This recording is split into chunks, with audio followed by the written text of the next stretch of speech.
Hello दोस्तों। तो नमस्कार दोस्तों, जैसा कि आपको पता है आज 20 जुलाई और जंतर मंतर के ऊपर बहुत ज्यादा बड़ी संख्या में लोग आए। बहुत ज्यादा छात्र आए वहां पे, और वहां पे बहुत ज्यादा अच्छे तरीके से हमने प्रोटेस्ट किया। इनफैक्ट मैं भी वहां पे गया था। मैं थोड़ा सा लेट हो गया था, बट मैं वहां पे पहुंचा 10 साढ़े 10 बजे के करीब। और मैं आपको एक चीज बता दूं, बहुत ज्यादा अच्छे तरीके से लोगों ने प्रोटेस्ट किया। हर चीज को ध्यान में रखते हुए लोगों ने चीजें करी।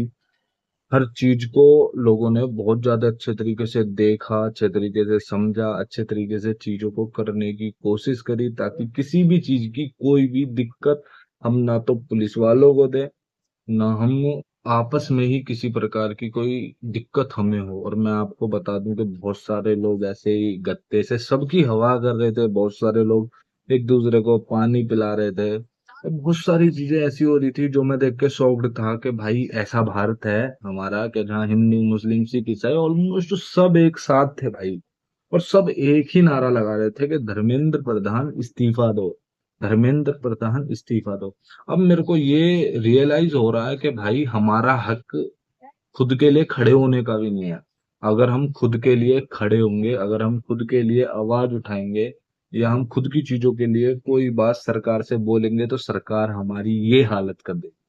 वहां पे बच्चों के ऊपर इतने ज्यादा डंडे बरसाए गए हैं, इतने ज्यादा डंडे बरसाए गए हैं, गैस के गोले छोड़े गए हैं, जो बताया गया कि आंसू वाले गोले थे।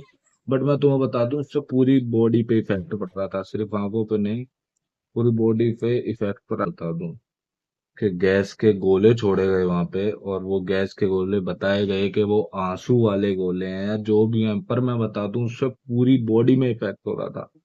आंखों में जलन हो रही थी, नाक से सांस नहीं लिया जा रहा था, और पूरी बॉडी के ऊपर ऐसी जलन हो रही थी, क्योंकि मैं उसमें खुद निकल के आया हूँ।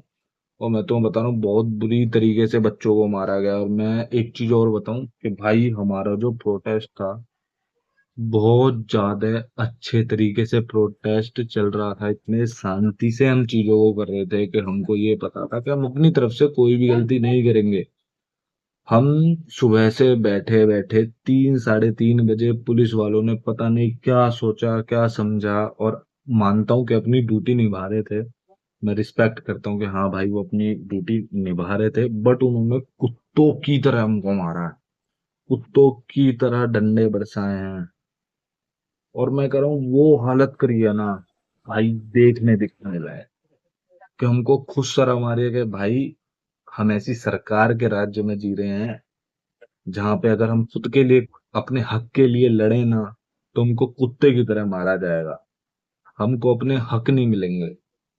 और मोदी जी, मैं आपसे ये चाह रहा हूँ, मैं एक ऐसा देश चाहता हूँ, या हमारे सारे भाई एक ऐसा देश चाहते हैं जिसमें एक शांति हो, जिसमें हम लड़े ना। इतने स्टूडेंट मारने के बाद इतने बच्चों के दिमाग में क्या घुसा होगा? तुम्हें क्या लग रहा है किसी बच्चे ने उल्टा हाथ नहीं उठाया होगा? बिल्कुल उठाया होगा, मैं बोलता हूँ।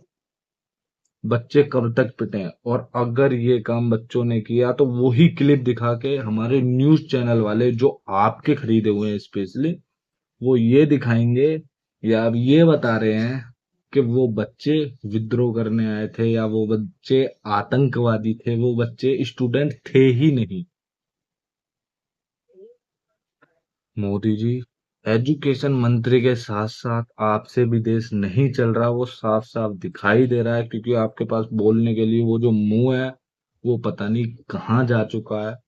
आपको, आपने ये कंडीशन इतनी ज्यादा खराब कर दी, इतनी ज्यादा खराब कर दी, कि आज जो हुआ दिल्ली के अंदर, वो सोचने को मजबूर कर देता है कि हमारा जो नेता है, या हमने जो आदमी एक चुना है जो हमारे देश को चला सके, वो हमसे सबसे बड़ी गलती हो गई, सबसे बड़ी भूल है हमारी, कि हमने एक ऐसे नेता को वोट दी जो हमारे लिए कभी खड़ा ही नहीं हो सकता, या जो हमारे लिए बोल ही नहीं सकता। ना वो मणिपुर के बारे में कुछ बोल सकता, ना कुछ और हो रहा उसके बारे में बोल सकता। और एजुकेशन मंत्री का इस्तीफा हम मांग रहे हैं कब से? हम कम से कम हमसे एक बार बात तो करो, हमसे एक बार बात तो करते तुम। हमने अब सोच लिया है, हमने क्या, मैंने ये सोच लिया कि एजुकेशन मंत्री का इस्तीफा चाहिए। और उसके अलावा मैं चाहूंगा, मेरे को आपका भी इस्तीफा चाहिए। नरेंद्र मोदी इस्तीफा दो, नरेंद्र मोदी इस्तीफा दो। क्योंकि आज जो हुआ है उसको देखते हुए भाई मेरी फैमिली क्या किसी और की फैमिली नहीं भेजेगी किसी को, कभी प्रोटेस्ट होगा तो किसी चीज के लिए खड़े होने के लिए, क्योंकि ऐसी हालत कर दी तुमने लोगों की, बंदे बेहोश पड़े हैं वहां पे। तुमको ये सोचना चाहिए कि भाई बच्चे आए हैं, उनको किस तरीके से ट्रीट किया जाए। अरे हम कुछ बोल रहे थे क्या तुमसे? हमने तुम पे हाथ उठाया, हमने पुलिस वालों को गाली दी, अगर हमने कुछ किया हो तो हमारी गलती है।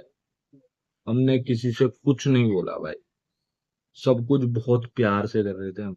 बट तुमने जो किया ना भाई, तुम नेता बनने के लायक नहीं हो, थू है तुम्हारे ऊपर। तुमको नेता के रूप में कौन स्वीकार करेगा, मेरे को तो यही समझ में नहीं आ रहा। क्योंकि तुमको नहीं आता देश चलाना।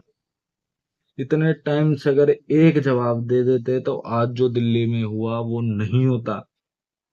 ऑफिस संसद तक कुछ लोग पहुंच भी गए तो तुम्हारे जो पुलिस वाले हैं वो उन पे गन तान रहे हैं, भाई हम आतंकवादी हैं हमारे ऊपर तुम गन तान रहे हो। बट ठीक है भाई, तुम नेता हो, तुम कुछ भी कर सकते हो, बट अब ये नेतागिरी अपने पास रखो। और मोदी जी इस्तीफा दो, धर्मेंद्र प्रधान इस्तीफा दो, इंकलाब जिंदाबाद, भारत माता की जय, जय बाबा साहब की, अंबेडकर साहब अमर रहे। और मेरे जितने भी भाई थे जिन्होंने पुलिस वालों पे गुस्से में या जो भी, किसी एक ने भी हाथ उठाया, तो मैं उससे ये कहना चाहूंगा कि तुमने वो गलत किया। आई नो हमारे साथ बहुत गलत हुआ, हमको बहुत बेरहमी से पीटा जा रहा था, बट भाई वो भी अपनी ड्यूटी निभा रहे थे।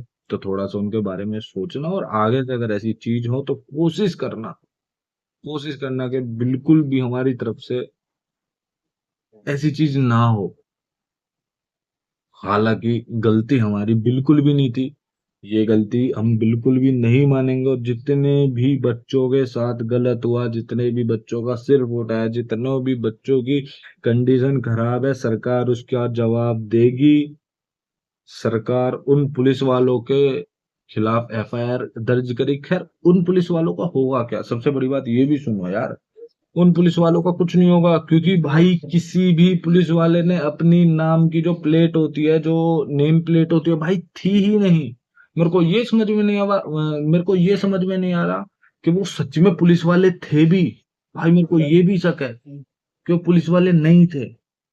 किसी के ऊपर भी भाई नाम नहीं है, किसी के ऊपर भी नाम नहीं है। तुम इतने बेकार तरीके से मार रहे हो, तुमको शर्म आनी चाहिए।